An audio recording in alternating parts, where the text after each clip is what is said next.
said it at the beginning, I did a lot, and actually I want my personal learning be recognized at some point, or at least at some point valued to some extent.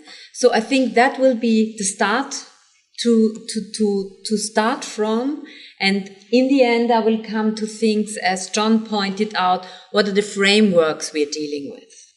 To give you a short overview, I will first start with the term lifelong learning. What do we mean by that? What does that have to do with you, actually? And what is that all about? The second step will be about concepts of lifelong learning. There exist different concepts, and I will more focus not on the theory part, but more on the political agenda of lifelong learning. So what does that mean in political papers? So which dimensions you could also find within these concepts? Is it about economics? Is it about social inclusion? I mean, there are different ways to deal with that. We will then look at the dimensions and guidelines of lifelong learning. Let's see if we can do that before the break. Otherwise, we will continue after the break. And then I will go to the frameworks for lifelong learning. So that the thing is, where do we put that in? What is our legal framework within Russia? You know that better than me, actually.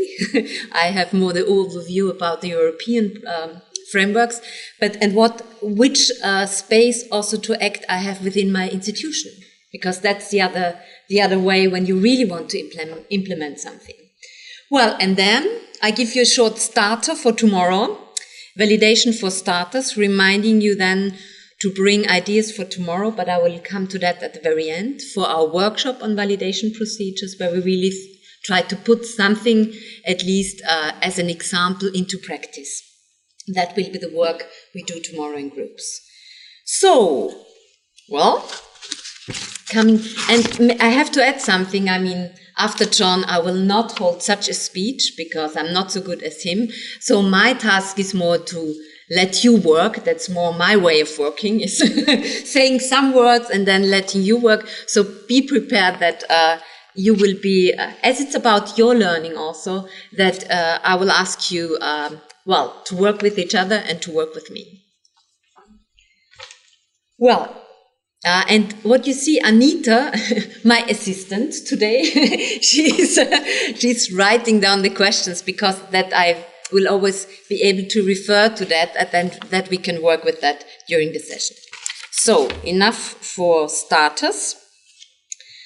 Well, looking at lifelong learning, there are three parts actually that are important, and I think we mentioned them at some point, but it's really good to come back and to clarify what are we talking when we talk about lifelong learning.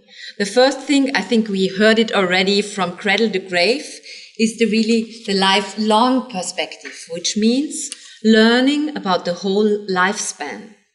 And by the way, we have presentations, we have Anita, we have copies. Yes. Thank you, because last time I remember that they were not, that you didn't, so if you want to make notes, you have them as copies too. Sorry, it was just my... So one thing is really from, what does it mean from the very beginning, from children, from even in the kindergarten, up to what do you do after you had your working life? Would you like to start studying again, maybe? Or doing something very different?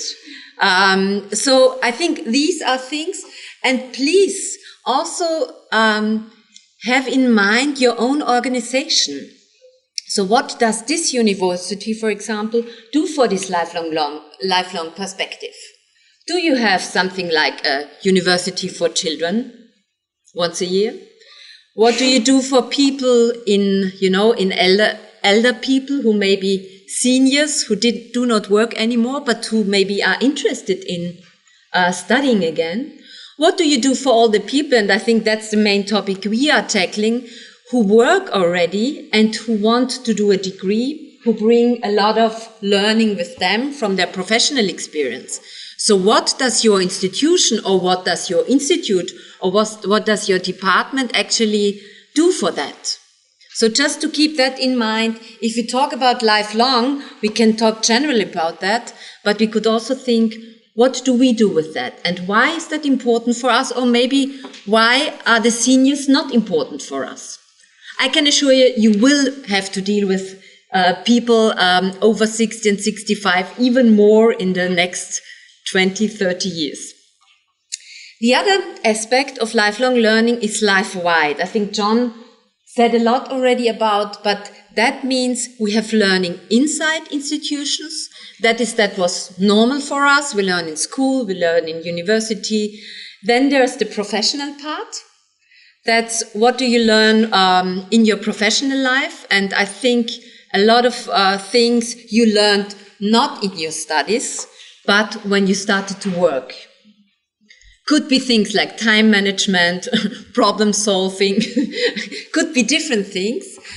Maybe something I learned to deal with my computer, actually, at the end of my student life and the beginning of my working life, because at that time there was just a switch. And well, before I had already somebody who was writing that for me on the computer. So learning takes place everywhere, and I think to get that in the view and to think what does it mean also for the organization I work in, what does it mean for studies? I remember that quite some of you are teachers for different languages. So, and I think it was Elena, or they call, yeah? Maria, sorry. Maria was saying, well, you know, is there a kind of framework for languages? People maybe know languages, but they do not have a certificate.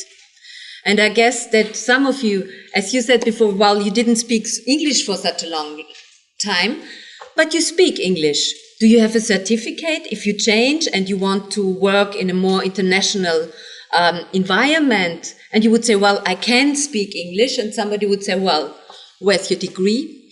Where's your certificate? Then you need at some point, then this kind of validation makes sense. So I just want to show you the issues that maybe you are also dealing with and that are important if we talk about lifelong learning. Well, and don't forget, life itself in its wide variety is teaching us. And that has much to do, I don't know how many of you men or women are just having small children. I could guess, maybe the one or the other. And then also think about what do you learn from them, or what do you learn from managing everything you have to do, you know, alongside. So I think that is just a very, well, an example that is maybe very important just for your work and life and even study balance. So this would be the aspect of life-wide. And the last perspective, and I think that's the important thing, and that's important when we deal with universities, who are higher education institutions, where there are teachers as professors who have the knowledge, who tell you what are the newest theories, what is the important learning, and you, now referring to your students, are the ones who are listening, who want to learn. I think the switch is that now the perspective of the learner is in the center, and that is not so easy for universities to deal with that. As John already said, it's a focus on the learner and what he or she brings with him or with her. So it's more on this really individual learning process. And I think there are more than two challenges, but one is on the learner, him or herself. So you have to take responsible for your learning to some extent. And you also have to think, how do I find my way as learner, as what do I want to learn, where do I want to go to? On the other hand, talking about teaching, well, that also means different roles for teachers within this context. If they want to support or bring out what you already know, that has to do with validation, what John was talking about the role of a tutor maybe, about different support and guidelines you have to deal with when working with students when they bring their experience with them. Well, and that has also to do, of course, with the setting of learning and how learning can take place. So maybe the lecture we are doing would not be the best in the end. Okay, so types of learning. I think John already talked about it, and I think you hopefully read about that already in the material. There are different forms where you really have the lines of the different forms of learning. But I think the most important part is what we mostly refer as formal learning. You have a degree, you have a school living certificate, you have, so this would be really informal educational institutions. You have you have learning outcomes, you have a curriculum that you refer to, it's very clear how it works. Then you have this setting of non-formal learning. For me, that would also include professional learning, sometimes with certificates, sometimes not. But now really thinking about what is certified and not certified. There are different views on that, but I think that's easier. So who of you does have some professional certificate from whatever, IT or from language outside university? Could you give me a sign? John! John, you can say your example. Well, I've got a professional qualification. I also have, we have a thing called the Higher Education Academy, which is there to facilitate good practice in universities, and I have a qualification from that, but it's not accredited. Okay. I've probably got something else. Okay. But just, I mean, this could be professional, it could be a smaller program, a bigger program, but you intended to learn something in this setting. And so the range from how the certificate looks like is different, but it was intended and you had an aim, and maybe you also had learning outcomes formulated at that point. Informal learning is something that oscillates between you're aware of it and you're not aware of it. There's huge discussion on that. But the important thing is you're doing things and at some point you learn to do it. If you have to organize meetings each day or once a week and you've learn, how to organize, with whom to talk, how to make the agenda, that's not something you would say, well, I did a course on project management on how to organize meetings. But if you think about what you're doing or what you've learned in your job, maybe at some point you would say, well, I'm really pretty good now in organizing meetings. And that I never did that before in my life. Could be one. Another could be even developing communication skills, depending with whom you talk with in your working context, and the university is a setting where you really need to know the rules, how to communicate with whom.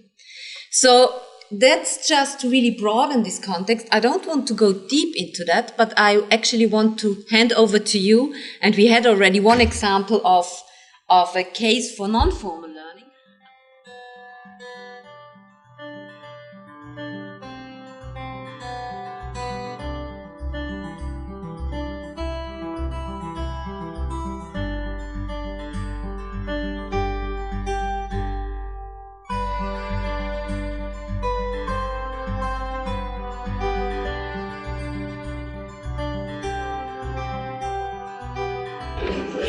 Okay, may I ask you to come back to share your thoughts with us and with your colleagues, not only with your colleague next to you, but also with the others.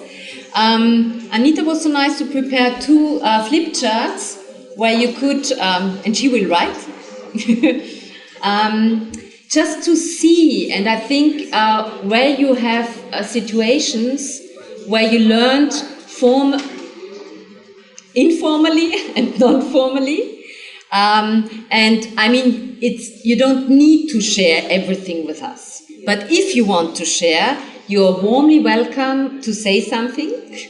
So, and as I saw Julia already saying, oh, we found. And so I would maybe ask you, what situation did you find for non-formal and informal? And Anita will just put the keywords, maybe that's a situation or a setting. About non-formal education, we were speaking about different courses for teachers of English, in which we take part every year and sometimes even more often in our country and even abroad.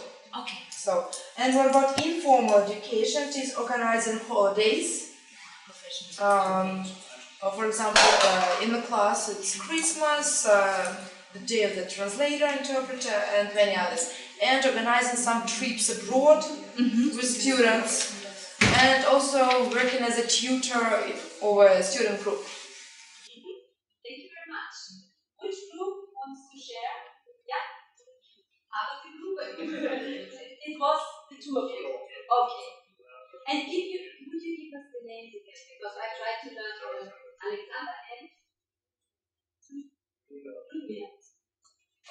we think that the most difference between formal and non-formal education is that you can take some untypical skills that you can use in your professional activity. For example, I'm an engineer, but in my laboratory every day I take some new skills like medicine, in medicine or in biological technology. And I think untypical skills like this is the main goal of non-formal education. And about informal, I think first of all is team building. Team building. Oh, sorry. Because if you work in the group, you always and every day can take some view about the connection between your stuff. Yeah. So informal would be team building, which is something where you also learn something about the role you play or you want to play in the team. Could become at some point very conscious about that. Am I always the leader or the one who says, oh, that's not working? It's also a point you could do or a position you could play for the team. And the other, the non-formal was I learn about other subjects or other areas. I'm learning that, but I don't, and you have a purpose with that already, because you need that for your work. Why is that such a topic? I think John asked it before. Why do we talking about VNIL? I could also ask, why do we talk about lifelong learning? Is that really something, such a new concept, or is it an old concept? You could have a more exclusive concept of lifelong learning, saying, well, lifelong learning for those who want, who can, and who are able to participate. It is inclusive, but it's also a model. We say, who can participate. And you can also put it more, on the changing labor market and say, it's about, I think John talked a bit about that in the morning. It's more about lifelong learning as continuous work-related training and skill development, where you closely connect it to working and the labor market.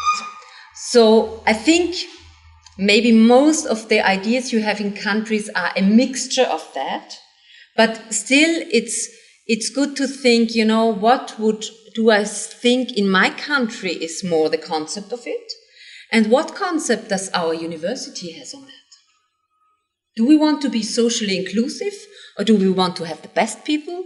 Do we want to have people who return many times in their lives again and again to our universities to make some short courses or to be involved in different programs? So I think with this related are a lot of also issues of how to implement lifelong learning and also how to deal with validation. What I like very much, and I think there exist a lot of papers from different non-governmental organizations, also of course from the European Union, who really put that in focus in the 1990s. But what I like very much about this report of the UNESCO, and it's from 1996, so that I think that was the year of lifelong learning, so quite some time, 19 years ago. Well, what I like very much is that you hear in this model, you see the different parts learning, could include. There is this to be able to do, which at first sight, we will talk about learning outcomes later, which would at first time say, well, that's vocational. You're able, or engineering, you can do something. It's, a practical thing. Then you have something about knowing, which would be more the formal education. You would think about universities and, thinking, developing judgment, developing your thinking. Then you would have this idea of learning to live together, which is very much about social cohesion, about learning together, which you would probably learn when you are maybe engaged in community activities, or even if you you have your children in the kindergarten and you work together with other parents, or even if you're playing soccer or tennis, or I don't know which is a very appropriate sport here, or maybe whatever, playing in an orchestra, singing in a choir. That could be also something about social cohesion be. And then there's this idea of learning as personal growth, which really is to be about the personal development. So I think if you take lifelong learning seriously, and also depending, which concepts you follow, which aims you have with lifelong learning, these parts could even at the university be part of this model. I mean, of course, the ways of knowing and knowing is the most important point at university. But when we're talking about validation, when we're talking about work-based learning, when we're talking about applying things, then knowing is not enough. So if you're at your working place, I take it again, the example of the manager of the department. So, I mean, if you know a lot of engineer, that will not help you at the moment to really, to work with your people. You need at least know something about social cohesion at some point, maybe, and how to work with these colleagues. So I think I won't go deeper into that, but I think it gives you an idea what's there into learning, that it's not only about knowing, and that lifelong learning in general, I say, implies quite more. And that could be a topic for validation too. And for thinking about how you formulate learning outcomes, which you will do in the next session. So, and this is also just a short overview. There are different objectives and intentions of organizations to lifelong learning.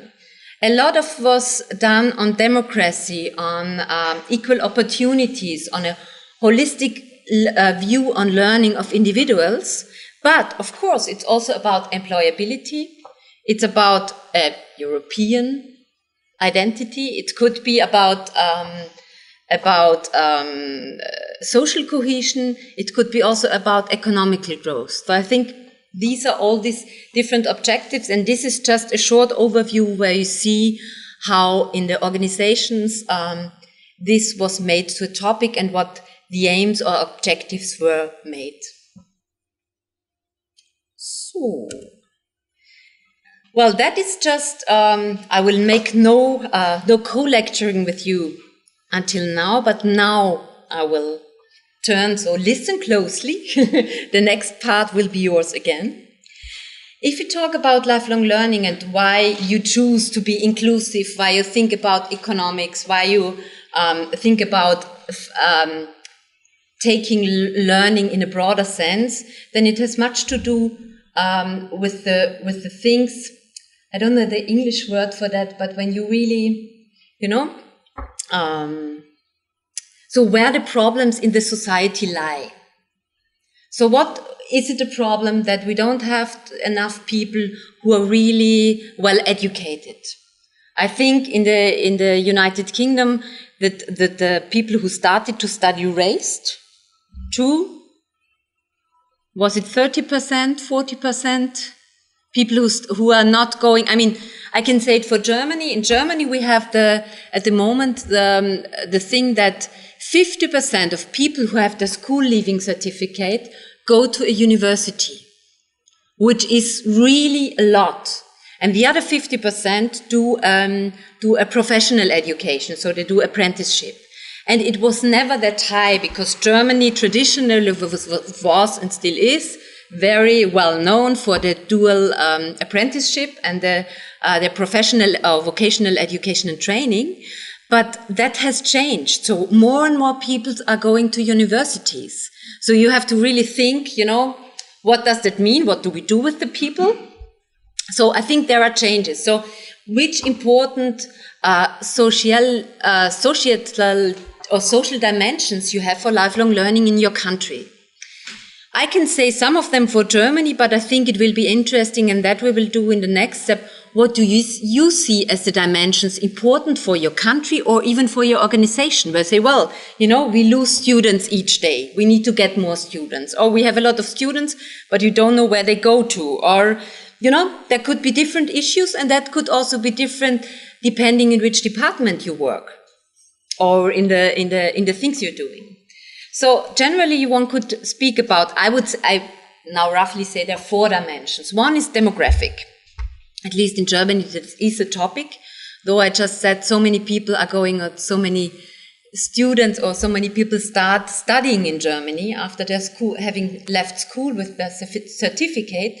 Still the problem is what will be in 20 or 30 years. And it will not be, for me, I think I will work until 70 or maybe 75, I don't know. But so the issue is that people get back to learn something, or there is a need to learn again and again because you need to stay longer within the labor market. And you can't say, well, you know, I'm 65 or I'm 60 and now I have a nice time, you know, and I don't need to work anymore. So things are changing, and so we become older and older. What does that mean for the programs we have at our universities? The second part is the economic dimension. I mean, that's very much as how able are we, or how's our capacity in the worldwide business. So what do we need to do for that? Is it the intercultural dimension? I mean, very much in the European context now, also with people from other, you know, people who are refugees from other countries, for whom the idea of validation is very important because they mostly have no documents to prove what they have done. They were lawyers, they were teachers, they were professors, and they come to another country where they don't speak the language and they don't even have some documents to prove what they have learned and what they could do. So just to raise the issue. But it could also be that you say, well, we have a lot of people, we want them to become more, you know, we have more people coming from other countries and we need to integrate them better. So I think these are issues coming out with the intercultural dimension, depending from country to country. And one point is the social dimension, thinking about how can we bring people to participate in lifelong learning, and really thinking about how can we get those who never come to learning actually for different reasons, because they are not so close to learning, because they don't have the possibilities for going to higher education or for, you know, learning a job. So these are issues, and I think each university, so that's general, of course, of the society, but each university needs to think, why do we engage in lifelong learning? Why do we think about validation? What's the reason why we want to do that? If you wouldn't find any reason why you do that, you wouldn't do that, at least as organization, if there's not a pressure coming from somewhere. The second issue, when we talk, said that lifelong learning is about learning, so it's about the individual. So these are some guidelines where you can see, well, you know, that's a different concept of how we teach people or how we do our learning processes. One is, and that's very much about how you do courses. I mean, we had a course where you sit here, but you had also before a phase where you could download the material and read it. So you were quite free when you want to read that, and how extensive you want to read that. But it was your choice. So that has very much to do, you know, in which life phase we're at. I come back to the engaged father.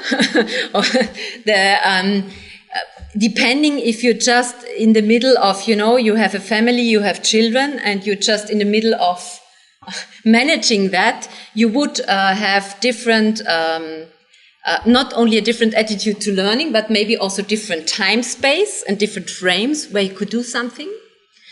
If you learn later in life, maybe you have to, there are other issues that are coming up, but it's very much, it's not that we have, our life phases are so clear at the moment, because, you know, you could have a child with 45 or even being late mother or father, but still it needs to see what are really where people are in and how can I deal with that. For example, if there are people who are studying languages, are they all people coming after school? Or are these people who maybe do that part-time and who work somewhere else? Then I need to think, how can I do the surrounding for learning? And when do I have lectures for them? If I see that these people are, can't come once a week from 2 to 4 in the afternoon on Tuesday to my lecture. That means at the same time the focus on the learner. We look what he or she brings with her. You will do that in language, I guess, to find out where they stay at the beginning. You will also do that maybe in engineering and in other disciplines. But I think it's important to look at that. The issue of lifelong guidance has much to do if I say, well, as person who wants to learn, I have a lot of responsibility. That also means that I need to get some guidance for that. That could be also at the university. We had, I think, student services. Who was from the student services? Now nobody, okay. But I think there was something, or admission, where you think, if people come and they want to do something, who is the one who's helping them to find their way through? Orientation on competencies, that has much to do with what does somebody bring with him or with her? How do you deal with that? And at least also this guideline to support lifelong participation in lifelong learning, which, as I said before, has much to do also with the social dimensions. I think you have a lot of reading texts about that, and John said already something on that. I would just maybe say some words. You have it on your presentations. I think the Bologna process, and if you think we had the discussion about, or there were some issues, what can we do and what are we not able to do? Bologna process has quite clear framework where you can see, what the framework is you can deal within. But then, of course, you have your Russian Federation framework where you need to see what's then possible there. But your European comparable, of course, is the Bologna process. And I think here I would just point out that it's not only about knowledge and understanding if we look at Bologna, but it's about communication, making judgments, about learning skills. So we talk about more if we talk about higher education in Europe. I think that's also already in the direction of learning outcomes. What are you able to do on different levels of programs? There exist frameworks within the EQF, so the European Qualifications Framework, that means for all qualifications on different levels, not only higher education. But the issue is you get some learning outcomes there and you can clearly define and see the level of what somebody achieves, at least in written text. Then one has to see what that means. So the qualification framework, I think the learning outcomes approach will come next. I don't say so much to that will come later again. And, well, the learning outcomes, I think that's just the next point. And my last words would just be, John already talked about validation today, made references.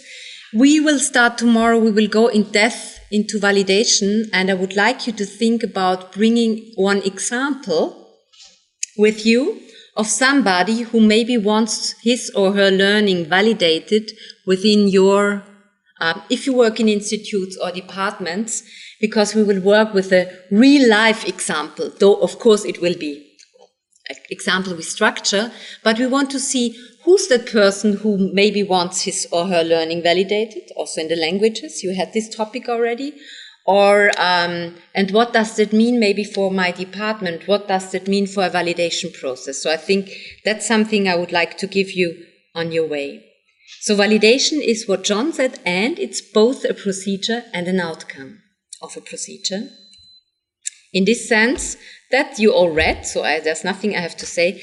I say thank you, and I'm looking forward to work with you further tomorrow in the workshop on validation. So see you tomorrow, and thank you.